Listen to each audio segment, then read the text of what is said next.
Sylvie, tu me donnes C'est bon. départ. Vas-y. Donc le débat qu'on va faire aujourd'hui s'inscrit dans le cycle sur le trotskisme, dont le but en fait c'est un peu qu'on fasse l'inventaire, un peu une sorte d'inventaire d'éléments historiques de l'histoire du trotskisme pour aussi définir nos propres points de vue. Donc les communistes révolutionnaires et l'implantation dans les entreprises et la classe ouvrière, c'est un vaste problème qui est aussi ancien que le mouvement trotskiste lui-même.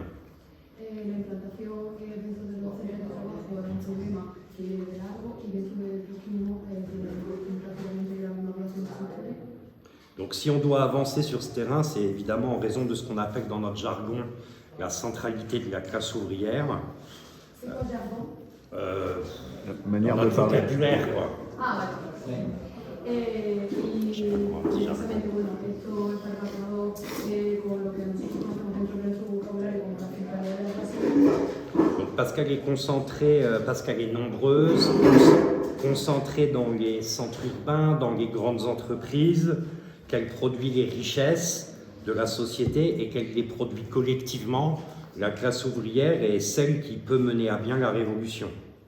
Dentro de esto, la clase obrera obviamente la que puede llevar a cabo la revolución, implantada en diferentes centros de trabajo, entre ellos los centros de grandes concentraciones de trabajadores. Marx disait déjà dans le manifeste que la bourgeoisie n'a pas seulement forgé les armes qui la mettront à mort, elle a produit aussi les hommes qui manieront ces armes, les ouvriers modernes, les prolétaires. Como decía Marx, la burguesía no solo ha producido las armas de su destrucción, sino también los hombres y mujeres que son proletarios y que van a llevar a cabo esa destrucción. Au fond, c'est cette conception, cette compréhension du rôle central que joue la classe ouvrière qui guide notre réflexion et la priorité qu'on fixe à l'intervention dans les entreprises. Precisamente, bueno, eso, la centralidad de la clase obrera, lo que está dentro de nuestra hoja de ruta y que puede llevar a cabo esa situación. Alors, pour qu'existe un parti révolutionnaire qui soit capable de jouer un rôle décisif, il faut se fixer la tâche de regrouper déjà des milliers de travailleurs révolutionnaires actifs dans toutes les luttes d'aujourd'hui, qui auront aussi la confiance de bien d'autres travailleurs et qui constitueront le noyau essentiel du parti qu'on veut construire. En la tarea de construir el Partido Revolucionario tenemos que reagrupar a millares de revolucionarios que sean militantes activos en la lucha presente y que lleven a cabo la tarea los revolucionarios. Mais le problème du mouvement trotskiste, c'est que dès le départ, il a été coupé de la classe ouvrière. À la fondation de la 4e internationale en septembre 1938, elle regroupait que de toutes petites organisations. El problema del trotskismo dentro de todo este asunto es que desde 1938 se reagrupaba dentro de organizaciones, muchas organizaciones muy pequeñas. Et moins de 2 ans après, en août 1940, Trotsky était assassiné par un agent de Staline. Et le stalinisme agissait partout comme un cordon sanitaire infranchissable entre la classe ouvrière et les militants révolutionnaires. Y precisamente 2 años después, con la muerte de Trotsky en 1940, el stalinismo comenzó a expandirse y a funcionar como cordón sanitario entre la clase trabajadora y los militantes consiguieron su objetivo. Alors à l'étranger, ils ont fait assassiner Trotsky et d'autres dirigeants trotskistes d'ailleurs, mais ils ne pouvaient pas pour autant liquider aussi facilement les révolutionnaires. Par contre, au sein du prolétariat où ils étaient hégémoniques, les staliniens pouvaient tout mettre en œuvre pour empêcher les idées des trotskistes, des révolutionnaires authentiques, de pénétrer dans la classe. Si bien lo eliminaron físicamente, ¿no? Asesinando tanto a Trotsky como a dirigentes trotskistas de la época, en los espacios en los que aún así nosotras seguimos siendo hegemónicas, llevaron a cabo todo tipo de estratagemas para conseguir que minorizar nuestra existencia. Donc ça va des calomnies, les dénonciations des hitléro-trotskistes aux violences physiques de tout ordre. Mais il y a eu rapidement quand même des trotskistes dans bien des pays, en Europe, dans les Amériques, en Asie, en Afrique du Sud. Mais il s'agissait en général de tout petits groupes sans implantation ouvrière. Perché se andiamo per esempio a una cosa di violenza fisica, sin embargo, lo que tú estás diciendo dentro de pequeño grupo en continentes como Europa, África del Sur, Latinoamérica. Amérique, Europe, Asie, Afrique du Sud. Et Asie. En 1939, Trotsky caractérisait comme ça, il parlait comme ça des trotskistes français de l'époque. Il disait, alors attention Ada, ça va être difficile, il y a en France des camarades comme Naville, qui était un dirigeant trotskiste d'alors, et d'autres qui sont venus à nous il y a 15 ans, alors qu'ils étaient encore tout jeunes.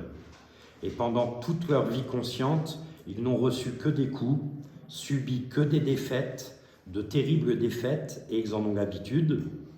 Ils apprécient hautement la justesse de leur conception, ils sont capables de bonnes analyses, mais ils n'ont jamais été capables de pénétrer dans les masses, d'y travailler, et ils n'ont jamais pu apprendre à le faire. Bon, mais tu peux résumer, quoi. Oui, oui. Nada, ha citado a Trotsky hablando sobre los 1939, hablando sobre los trotskistas franceses, como bueno, habían llegado a ser dirigentes desde muy jóvenes y como de todas maneras habían llevado el peso de las derrotas, de los golpes, les coups, les défaites. En gros, ils ont subi des coups, des défaites, ils avaient des bonnes analyses, mais ils étaient incapables en fait de se lier aux masses. Vale, y eso, llevaban a cabo buenos análisis, pero tenían una falta muy grande que era la implantación, la pobre implantación que tenían dentro de la clase. Et déjà en 1937, Trotsky, dans une lettre à James Cannon, qui sera le principal dirigeant du mouvement trotskiste américain, il expliquait que le Socialist Workers' Party américain comptait dans ses rangs trop d'éléments non prolétariens par rapport, en gros, qu'il y avait une minorité d'ouvriers au milieu d'une grande étendue d'intellectuels. Et il recommandait à ses membres de s'orienter concrètement vers les usines, les grèves, les syndicats. Por ejemplo, también hablando de Estados Unidos, concretamente a un migrante que se llama Duncan, hacía el análisis de cómo la organización allí se componía de muchos intelectuales, poquitos obreros, y cómo la tarea que ellos tenían que llevar a cabo era centrarse más en hacer una intervención dentro de la fábrica. Il expliquait que pour jouer un rôle dans les luttes ouvrières, il ne fallait pas que l'organisation ressemble à un club, c'est son terme, un club de discussion très intelligent, dans lesquels les ouvriers se retrouveraient écrasés sous l'autorité des intellectuels. Sí, que hace la crítica, ¿no?, de cómo precisamente la organización revolucionaria no tenía que ser un club de debate de gente muy inteligente, porque si no íbamos, en plan, la gente más intelectual, por así decirlo, dentro de la organización, iba a tener un poder físico sobre la verdadera trabajadora. Et il se posait la question, la question assez concrètement. Il disait, prenons un exemple, nous ne pouvons pas consacrer suffisamment ou autant de force à toutes les usines. Notre organisation locale, elle peut choisir comme champ d'activité durant la période prochaine 1, 2 ou 3 usines dans son rayon et concentrer toutes ses forces sur ces endroits. Donc c'est-à-dire qu'il faisait y compris des propositions pour orienter un peu concrètement et des propositions un peu méthodologiques. Y iba un paso más allá y le estaba, pues bueno, a ser realista y decir, no podemos abarcar toda la fábrica, tenemos que centrarnos en 2, 3 fábricas concretas y llevar a cabo, y bueno, realmente le daba una orientación que era metodológica y que era realizable. Et il allait jusqu'à expliquer, par exemple, si on a dans une des usines 2, 3 ouvriers, on peut créer une commission spéciale de soutien de 5 membres non ouvriers dans le but d'élargir l'influence et d'organiser le travail ouvrier. Y bueno, precisamente si en esa fábrica conseguimos tener 2 o 3 trabajadores, podíamos llevar a cabo la tarea de comisiones de trabajadores, de no obreros, por así decirlo, que podían pues, apoyar y expandir un poco el movimiento a través de eso, de comisión quizá de 5 trabajadores. Et il était quand même tout de même assez radical, puisqu'il proposait même à James Cannon d'exclure tout membre du parti qui n'aurait pas recruté des ouvriers dans une période de 6 mois. Bueno, iba tan allá que también le instaba a excluir a cualquier miembro del partido que no hubiese hecho la labor de reclutar a un obrero en los últimos 6 meses.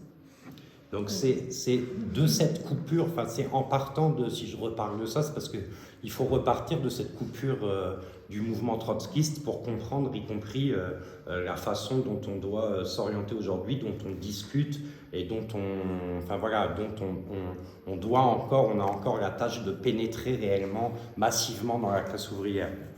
Sí, y bueno, justifica porque vuelve a estos orígenes del movimiento trotskista precisamente para la tarea de hoy en día en la que todavía debemos implantarnos de manera más masiva en la clase obrera. Donc ce sera peut-être un peu trop franco-français, je m'en excuse pour les camarades d'Isard, mais je vais essayer de revenir sur la politique de 2 courants de l'extrême gauche trotskiste pour ouvrir la discussion et pour que la discussion démarre. En partie parce que c'est aussi les courants dont sont issus une bonne part des militants du NPA, mais aussi parce que je trouve que c'est des bons exemples pour débuter la discussion.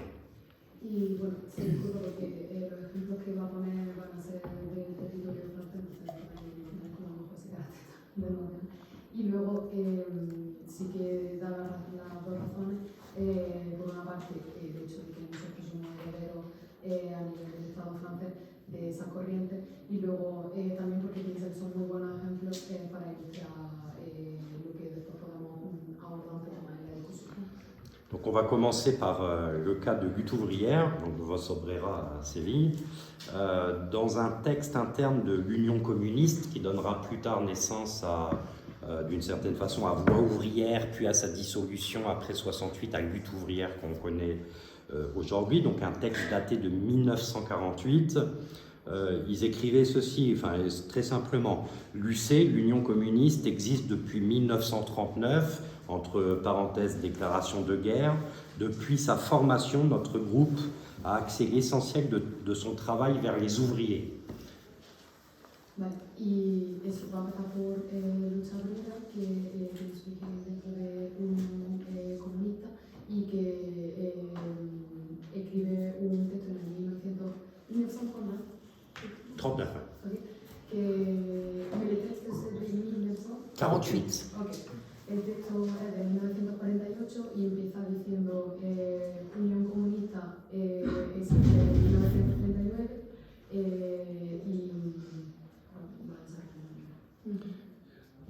depuis sa formation, donc voilà, et c'est une idée qu'en fait ils vont expliquer en prenant un peu plus de temps dans une brochure qu'ils vont publier dans les années 80 qui s'appelle Lutte ouvrière et le mouvement trotskiste, dans laquelle ils évoquent l'histoire de leur courant politique, et ils expliquent que c'est parce que Voix ouvrière était un tout petit groupe qu'elle estimait qu'il fallait consacrer toutes ses forces à s'implanter dans la classe ouvrière, et uniquement cela, c'est leur terme. Et uniquement ça. C'est toujours aujourd'hui l'orientation fondamentale de Lutte ouvrière. En d'autres termes, elle considère ne pas être une organisation suffisamment importante pour pouvoir intervenir sur tous les terrains, dans tous les milieux, dans toutes les mobilisations. Barta, le militant d'origine roumaine qui est d'une certaine façon à l'origine de ce courant, même s'il a rompu avec lui plus tard et qui s'est retiré de la vie politique, on peut dire, s'est détaché du reste du mouvement trotskiste pendant la Seconde Guerre mondiale sur la base de désaccords qu'il avait avec le reste des trotskistes sur l'attitude à adopter face à la guerre, mais ça c'était un topo d'hier, j'y reviens pas. Mais le choix de rompre, il était surtout motivé par la nécessité de lier le sort des militants trotskistes à la classe ouvrière. Ils disent dans la brochure, organiquement, humainement, concrètement. Y que eso, precisamente se trata lo que explican en ese revista, que hay que unirse a la clase obrera orgánicamente, Humainement et concrètement. orgánicamente, humanamente y concretamente. Et il revenait à l'idée qu'il faut construire une organisation directant des travailleurs et des entreprises. Bon, il y a beaucoup de textes où il explique, j'avais une autre citation, mais je vous la passe. En 1947, ce groupe, on va appeler le groupe Barta, il va diriger la grève de l'usine Renault Billancourt, qui a lieu en avril-mai, qui est un moment historique important. Hein. C'est pas juste une petite expérience dans un coin de l'extrême gauche, ça a un retentissement politique national et fondamental. Cette grève, elle est dirigée à la fois avec Barta à l'extérieur et avec Pierre Bois, qui est un cadre ouvrier de l'Union communiste à l'intérieur. Les conséquences de la grève, elles sont énormes. C'est des milliers de travailleurs qui tiennent tête à la direction, mais aussi au gouvernement et, j'ai envie de dire, presque surtout à l'appareil hégémonique de la CGT stalinienne, en s'organisant démocratiquement. Voilà. Et craignant, je ne vais pas vous raconter l'histoire de la grève, mais comme le PCF craint d'être déconsidéré auprès de tout un milieu ouvrier, en fait, il est forcé par finir à apporter son soutien à la grève. Et il est exclu, les ministres communistes sont exclus du gouvernement pour cette raison. Donc il faut mesurer le rôle joué quand même par des militants révolutionnaires en 1947. Mais le succès militant que représente cette grève, en fait, n'apportera à l'Union communiste de Barta et Pierre Bois aucun bond en termes de construction militante. Et d'ailleurs, ça n'empêchera pas une crise de l'Union communiste l'année ou dans les 2 ans d'après, je ne sais pas, entre notamment Pierre Bois et Barta pour des raisons que je vous passe. De une, parce que je ne suis pas sûr de les comprendre totalement, mais parce que aussi probablement ce n'est pas vraiment notre sujet. Et cette grève, le drame, c'est qu'aussi elle n'a pas tellement influencé, le résultat de cette grève n'a pas réellement influencé le reste du mouvement trotskiste. Ça aurait pu, l'exemple de la grève de 1947, je veux dire, aurait pu avoir une influence sur le Parti communiste internationaliste, qui était en gros l'autre grand courant du trotskisme français. Non, elle n'a pas influencé. Vale, que esta huelga, bueno, aunque sea un buen ejemplo, no influyó realmente sobre lo que fue el movimiento comunista internacional en ese momento. La tradition militante de la presse d'entreprise, que les camarades français vous connaissez bien, les bulletins politiques dans les boîtes qui servent à s'adresser directement aux travailleurs du rang, et que nous on essaye de reprendre en France cette tradition. En fait, cette tradition, elle est issue de cette époque. Parce qu'en fait, la première fois que ce courant politique il va faire ça, en fait, c'est autour en fait de la grève de 1947. Et pour vous dire, avant 1968, les renseignements généraux, donc la police française, recensaient déjà 66 bulletins d'entreprises diffusés par Voix ouvrière, donc qui succède à l'Union, enfin qui est le résultat de l'Union communiste du groupe Barta. En 1966, donc en 1966, avant mai 68, la police française, elle recense elle comptabilise 66 bulletins d'entreprise diffusés par les militants de Voix ouvrière.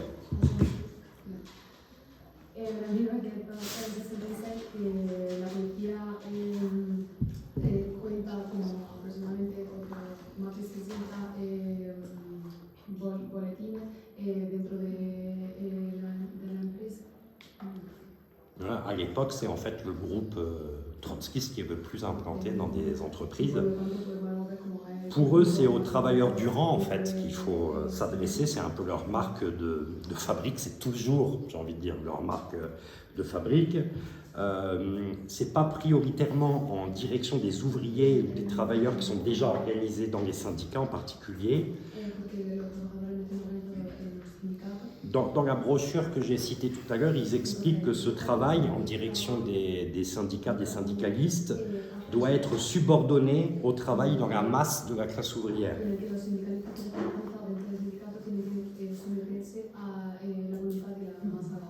Alors pour commenter un peu les acquis en fait et les aspects positifs de ce courant politique, pour moi il y en a une partie qui sont assez évidentes. C'est qu'en fait ils ont mis en pratique une forme d'indépendance de classe assez importante, y compris d'indépendance surtout des appareils réformistes, des bureaucraties syndicales. Ils ont mis en place un travail sérieux et patient d'implantation parmi les travailleurs grâce à une orientation entièrement conçue dans cet objectif.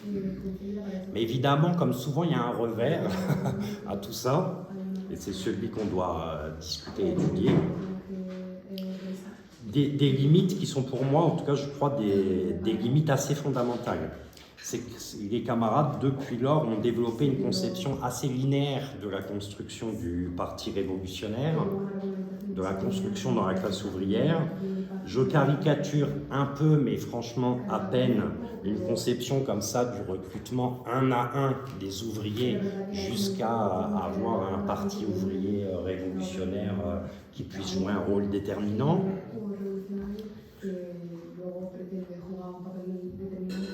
Ils ont une incapacité à proposer une politique qui tient compte des différents niveaux de conscience dans notre classe, et y compris c'est un peu le revers, c'est-à-dire qu'ils mettent en avant la nécessité de s'adresser directement aux travailleurs du rang, mais ils sous-estiment en gros l'importance aussi de jouer sur les contradictions qui ont lieu parmi les travailleurs organisés dans le mouvement ouvrier lui-même. Et ils ont une incompréhension, là pour le coup, totale du rôle de la classe ouvrière dans les luttes sur tous les fronts. L'exemple qu'on va connaître le plus, c'est contre les oppressions, mais on pourrait dire pareil sur des terrains comme l'écologie, parce qu'en fait, ils opposent ça comme des mondes un peu étanches les uns aux autres, sans comprendre que séparés.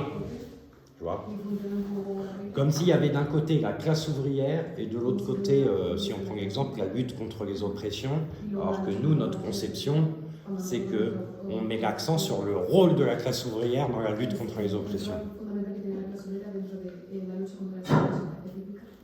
Alors là, je vais en venir à l'exemple plutôt qui vient de la tradition Ligue, de la Ligue communiste. En France, les organisations révolutionnaires, après 68, elles sont un peu sorties, enfin un peu beaucoup même, j'ai envie de dire, sorties de leur marginalité. Elles sont devenues plus audibles parce qu'il y avait une frange d'ouvriers qui était sensible, une frange d'ouvriers combatifs qui était sensible au discours de l'extrême gauche. Mais en réalité, cette frange d'ouvriers combatifs, elle est restée complètement ou essentiellement en dehors des organisations révolutionnaires. En fait, j'ai envie de dire presque quelques courants que ce soit, quasiment, enfin, j'en rajoute un peu, mais... Parce qu'en fait, ces organisations, et c'était le cas de la Ligue communiste, étaient trop liées au milieu étudiant, essentiellement composées de jeunes scolarisés. Si on prend l'exemple de la Ligue communiste, en 1969, les étudiants et lycéens représentaient 70% de la Ligue communiste. 70.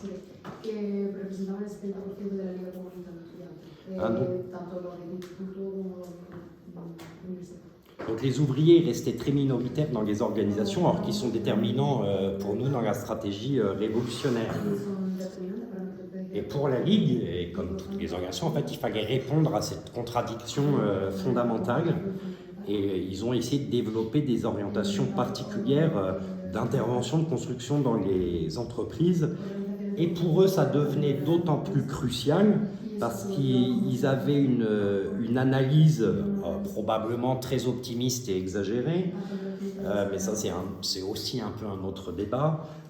Ils voyaient la période comme potentiellement révolutionnaire. Donc comme ils voyaient une possibilité de révolution, le fait de ne pas être implanté parmi la couche de la société qui mènera à bien cette révolution, c'était évidemment vu comme un problème fondamental. Donc pour la Ligue, il ne s'agissait pas seulement de recruter un à un des ouvriers, parce que les révolutionnaires doivent être aussi à l'initiative des luttes pour plusieurs raisons.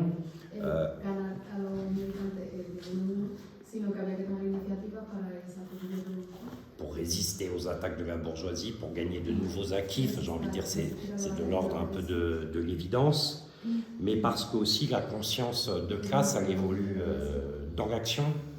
La conscience même politique, elle peut naître du fait de l'action, parce que ça aurait permis de montrer qu'il y avait en gros, quasiment, c'était comme ça que vous voyez, une direction de rechange aux appareils réformistes et bureaucratiques. C'est quoi une direction? Une direction alternative. Ah, ok. Y podría demostrar en la práctica que había una dirección alternativa a la dirección reformista Et évidemment, parce que ça renforce, parce que les victoires sociales, même minimales, ça nous on le sait bien, renforcent la confiance que les travailleurs ils ont en leur propre force, leurs propres possibilités. Alors la Ligue communiste, elle va élaborer une stratégie en direction de la classe ouvrière, bon, qui en fait est une adaptation à son implantation réelle, qui est essentiellement étudiante. Donc elle va s'efforcer de tirer le meilleur parti de sa composition sociale et de ses capacités de mobilisation qu'elle a dans la jeunesse scolarisée, dans la foulée de mai 68. Donc la Ligue communiste, elle a recruté beaucoup de lycéens et d'étudiants, mais elle ne reste pas implantée dans la classe ouvrière, donc elle part de cette réalité. Et elle adopte une stratégie qu'elle baptise la dialectique des secteurs d'intervention. C'est un peu pompeux, mais bon. C'est cette idée, en gros, la tâche essentielle des militants révolutionnaires, pour eux, c'est leur texte, est aujourd'hui sur les acquis et sur la base de leur implantation dans des secteurs importants de la jeunesse scolarisée, lycéenne et étudiante.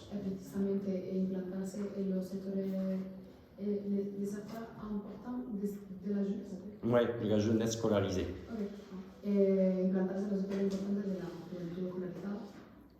Et à partir des forces et de l'audience que leur a valu l'animation de luttes de masse, anti-impérialistes, anticapitalistes,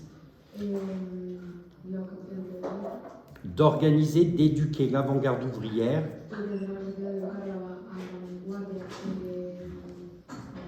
de lui permettre de se lier à la classe ouvrière dans son ensemble au travers de chacune de ses manifestations, de ses luttes quotidiennes. Donc en gros, l'idée générale, c'est pas de s'implanter directement en fait dans le cœur de la classe ouvrière. L'idée, en fait, c'est d'utiliser les forces à ce qu'ils appelaient la périphérie de la classe, les enseignants, les étudiants, les lycéens, pour construire une apparition qui, selon eux, pourrait ensuite entraîner la classe ouvrière.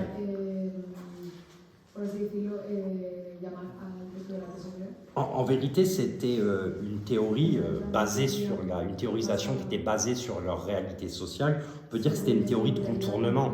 Aujourd'hui, on dirait que c'était un peu un raccourci, quoi.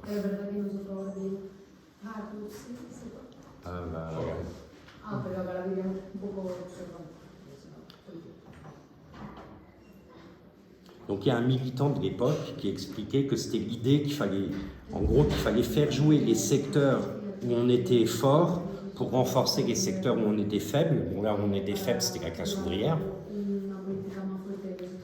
Et donc l'idée, c'était de partir de forces accumulées dans la jeunesse pour renforcer de l'extérieur l'intervention dans la classe ouvrière, quoi. Bon, mais assez vite, en fait, la Ligue communiste, en fait, elle va réévaluer un peu cette orientation, parce qu'elle va voir qu'elle ne porte pas réellement, ses fruits, pas tellement que la Ligue n'arrive pas à se développer, mais qu'en tout cas, elle n'arrive pas à changer sa composition sociale. Donc en 1974, lors du premier, bon, vous savez que la Ligue communiste est dissoute en 1973, il y a le premier congrès de la Ligue communiste révolutionnaire en 1974, et là les militants, les congressistes vont adopter une nouvelle orientation. Ils vont estimer que ce qu'ils avaient appelé la dialectique des secteurs d'intervention avait été dépassée, c'est le terme qu'ils utilisent. En fait, en réalité, c'était un échec, mais en fait, ils vont dire que c'est dépassé. Et ils vont adopter et mettre au point une nouvelle idée qui est d'aller, en termes de construction, de la périphérie vers le centre. Donc la périphérie, c'est ce que je disais tout à l'heure, étudiants, enseignants, et le centre, c'est le monde du travail lui-même, les entreprises, l'industrie. Desde la periferia, que la periferia sería básicamente los jóvenes estudiantes que tenían y los profesores que también podían reagrupar hacia el centro, que sería la clase trabajadora. Donc cette stratégie, en fait, cette nouvelle stratégie, elle met au cœur quelque chose d'entre guillemets, on peut juger plus classique, c'est la construction via un travail ouvrier, c'est une tentative pour construire via un travail ouvrier directement dans les entreprises. En fait, ça correspond à une forme de premier tournant ouvrier de la LCR, même s'il ne l'appelait pas exactement comme ça, mais en fait qui va plutôt être un échec, dans le sens où ça va rester globalement sans tellement de conséquences, à part de façon assez marginale. Alors le second tournant ouvrier, lui, c'est après 79, c'est pas une politique juste de la LCR, c'est une politique du secrétariat unifié de la 4e internationale. Je vais vous passer, je pense, la très longue citation du congrès de 79 du SU pour faciliter le travail de l'ADA. Mais il y a vraiment la compréhension que toutes les sections de l'A4 en fait sont faiblement prolétarisées, sont en réalité souvent extrêmement extérieures à la classe ouvrière et en particulier au secteur déterminant, décisif de la classe ouvrière. En réalité, comme beaucoup de courants de l'extrême gauche révolutionnaire, les organisations de l'A4, en fait, elles sont construites dans la période après 68. Il y a vraiment une régénérescence du mouvement, une renaissance même quasiment, du mouvement révolutionnaire, avec vraiment on utilise des fois l'expression nouvelle génération un peu rapidement, mais en 68, pour le coup, il y avait réellement et massivement une nouvelle génération militante, mais elle a apporté à ces organisations essentiellement des jeunes issus de milieux petits bourgeois, des étudiants, quoi. Et je précise d'ailleurs que les étudiants de l'époque, tout le monde le comprend, c'est pas exactement la composition sociale dans les universités d'aujourd'hui.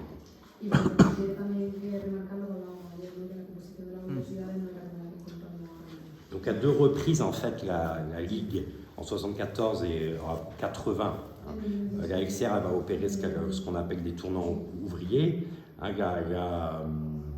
En fait, en plus de la préoccupation permanente de recruter des travailleurs, il s'agit aussi en fait d'encourager les militants de l'organisation qui sont en recherche d'emploi ou les étudiants en fin d'études à s'embaucher de préférence dans des bastions ouvriers.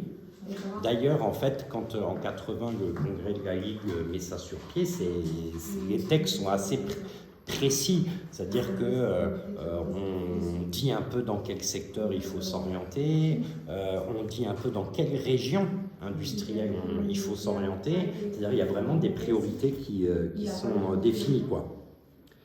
Donc AXR, elle met en avant notamment des entreprises d'une importance stratégique. Stratégique dans la production, mais aussi qui ont un rôle particulier dans le mouvement ouvrier. Soit à cause d'implantations syndicales fortes, rôle joué particulièrement dans les luttes, etc. juega un rol particular dentro de la lucha. Elle explique qu'il faut préférer les bastions aux petites entreprises et boîtes périphériques. Dicen que hay que priorizar las pequeñas empresas, bueno, las pequeñas ocasiones con empresas más bien periféricas. L'acción es como... En réalité, en 80, pour aider à la construction d'une organisation communiste ouvrière, c'est la façon dont il l'appelle, bah en fait, la majorité de la LCR, elle va décider de fabriquer des ouvriers. Entonces, pues básicamente, como no tuvieran capaces de conseguir À partir de son, trabajadores obreros, van a crear sus propios trabajadores obreros. à partir de son tissu militant. C'est une décision qui n'est pas prise sans discussion parce qu'à l'époque, la LCR elle a réussi à s'implanter dans des secteurs du monde du travail qui ne sont pas des secteurs dits décisifs. En l'occurrence, c'est l'organisation d'extrême gauche qui a le plus d'implantation à ce moment-là à la SNCF, dans la santé et au PTT. Les trains, le rail.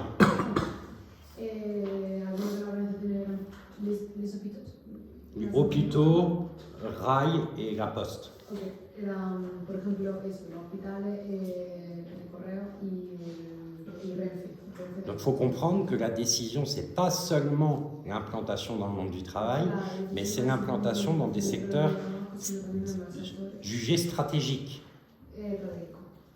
Hein, c'est en fait un tournant vers l'industrie dont il est question, parce que ce tournant, il va impliquer y compris des militants qui sont déjà des travailleurs dans certains autres secteurs. C'est-à-dire qu'en fait, on va prendre des gens parfois qui avaient...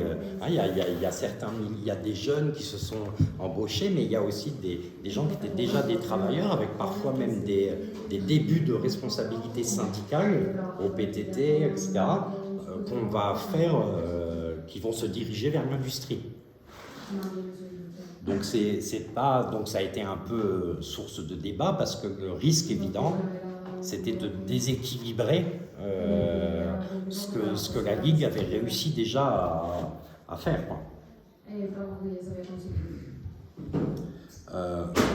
L'objectif, c'était de faire embaucher, de faire opérer ce tournant à 4 à 500 militants, c'est-à-dire 25% des effectifs. 400 à 500, entre 4 et 500. De 400 a 500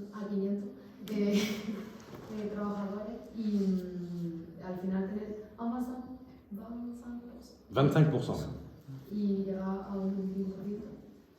Mais bon, évidemment, il y a eu pas mal d'embauches, ce tournant il a impliqué pas mal de personnes, mais il y a aussi beaucoup de gens qui ne sont pas restés forcément très longtemps, pour différentes raisons qu'on pourra peut-être discuter dans la discussion. Ça peut être lié aux désillusions hein, entre les possibilités de révolution, de montée ouvrière que pronostiquait la Ligue, puis la réalité après quand tu te retrouves à l'usine dans une situation qui est tout autre, ça peut créer une désillusion.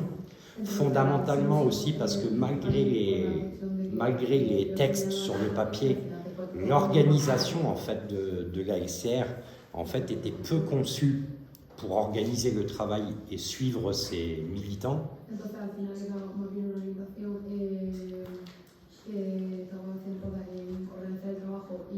Probablement aussi parce que ce tournant, il était un peu à contre-temps. C'est-à-dire qu'on est au début des années 80, donc en fait on est quasiment au début de toute une période quand même de recul en réalité. Donc il y a peut-être un caractère un peu entre-temps, mais je laisserai à la discussion ça un petit peu. Je voulais juste ces deux exemples très généraux pour essayer un peu de conclure et essayer je vais donner essayer de donner des pistes sur lesquelles on peut discuter. La construction en fait dans la classe ouvrière, dans les entreprises, elle est liée à notre projet stratégique. Hein, et la nécessité de construire un parti révolutionnaire ouvrier pour le pouvoir des travailleurs. On ne peut pas, d'un claquement de doigts, changer nos organisations du jour au lendemain et prétendre peser dans tous les secteurs de la société. Donc c'est pour ça aussi qu'il faut se doter de priorités militantes. Et c'est pour ça qu'on doit se fixer comme priorité militante l'intervention et aussi la construction dans le monde du travail, dans les entreprises. Mais en fait, il faut discuter aussi de ce que ça veut dire s'implanter. Parce que peut-être une partie de l'exemple du tournant ouvrier, c'est que s'implanter, c'est pas juste envoyer des gens dans une usine ou même dans un autre secteur. C'est tout autre chose. En gros, ce que je veux dire, c'est que s'implanter dans le monde du travail, c'est pas juste être dans une entreprise.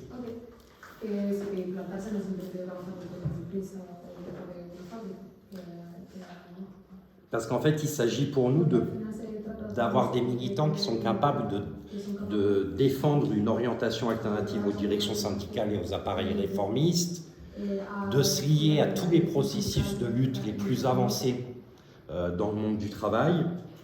Et il faut en fait forger des militants qui soient capables de jouer un rôle, de prendre l'initiative, mais aussi de jouer un rôle quand les travailleurs ils se mettent eux-mêmes en mouvement. C'est-à-dire qu'il faut construire une organisation, un fonctionnement, une méthode militante qui permette, à mon avis, y compris bien avant l'insertion professionnelle, de forger des militants qui ont cette façon d'intervenir. Je le dis parce que ça a un lien, pour moi, aussi avec la façon dont on recrute, on forme et on fait intervenir des jeunes dans leur propre milieu avant l'insertion professionnelle. Mais par contre, il faut tourner aussi l'ensemble de nos structures, de nos organisations, vers l'intervention en direction des entreprises. C'est-à-dire que, j'ai envie de dire, chaque comité, chaque cellule, chaque direction intermédiaire, chaque direction, chaque branche professionnelle, etc., doit prendre en charge cette priorité d'une façon quotidienne. C'est beaucoup d'efforts militants et une préoccupation permanente. Et pour nous, il y a aucun, on doit le faire avec l'idée qu'il n'y aura aucun raccourci.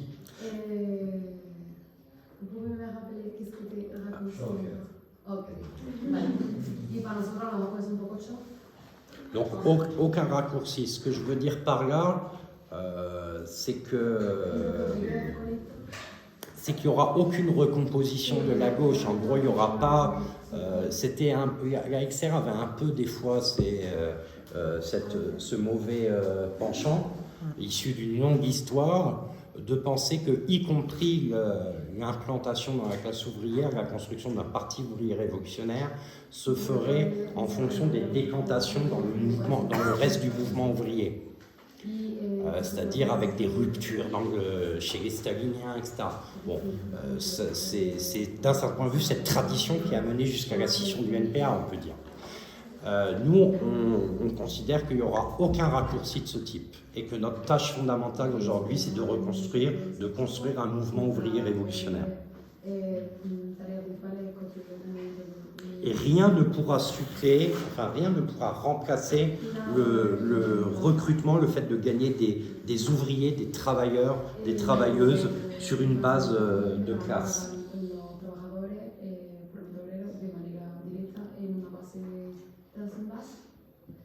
De classe. Par contre, et c'est aussi pour nous quelque chose d'important, il faut vraiment avoir le souci de s'adresser, vraiment, je le disais tout à l'heure, à tous les niveaux de conscience. C'est pour ça que quand on mène les politiques de regroupement en France, mais dans les autres pays, c'est-à-dire quand on cherche à regrouper les éléments combatifs du mouvement ouvrier, pour nous, ce n'est pas une contradiction avec la construction au cœur de la classe ouvrière, au cœur des entreprises, au contraire. Hein, parce que voilà, ça nous apprend beaucoup, mais c'est aussi le terrain sur lequel peut-être la conscience de la fraction de travailleurs et de jeunes aussi, qui est la plus avancée, pourra se faire un progrès jusqu'à nous. Voilà.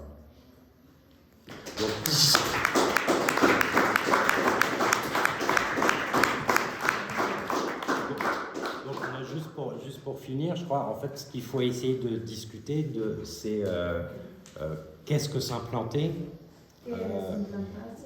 qu'est-ce que fondamentalement s'implanter dans les entreprises, dans la classe ouvrière, quelles sont les différences avec les époques précédentes de cette classe ouvrière, c'est-à-dire quelles sont les modifications de la classe elle-même. Je sais pas, je dis un peu n'importe quoi, l'industrie en France, les restructurations industrielles, la tertiarisation, mais aussi la prolétarisation de certaines fonctions dites tertiaires, les rôles aussi que jouent certains secteurs dans les luttes qui peuvent être nouveaux. Je donne un exemple, on voit bien que la santé à l'époque du Covid, ça joue un rôle un petit peu particulier qui peut mettre en avant la nécessité de s'y implanter et en même temps discuter aussi des pas qui sont devant nous à franchir, parce que nous on sait en tout cas en France qu'on reste encore très absent des secteurs industriels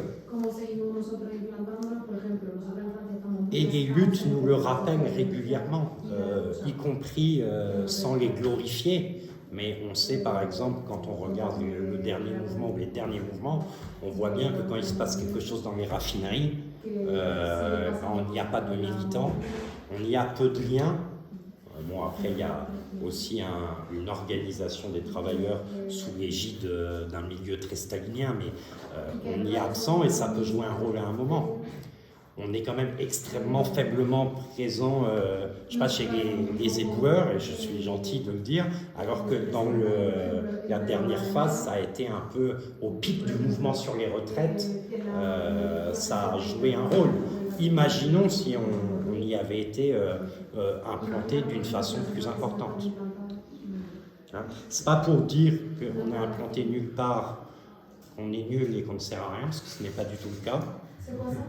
En gros, c'est pas pour sous-estimer nos implantations d'aujourd'hui, hein, parce qu'en fait, il faut aussi avoir une capacité d'utiliser ces implantations existantes dans le cadre d'un développement politique. Autant la dialectique des secteurs d'intervention était sans doute une théorisation juste pour partir de leur réalité, mais je crois que nous, en tout cas en France, je ne sais pas comment font les camarades de Isard, etc., mais je crois que nous, on sait utiliser, même si elles ne sont pas au cœur de la classe ouvrière industrielle, on arrive en France à utiliser souvent nos implantations réelles d'aujourd'hui pour développer une politique plus générale, et que ça, c'est assez utile. Bon, c'est des pistes un peu de discussion. Tu vois,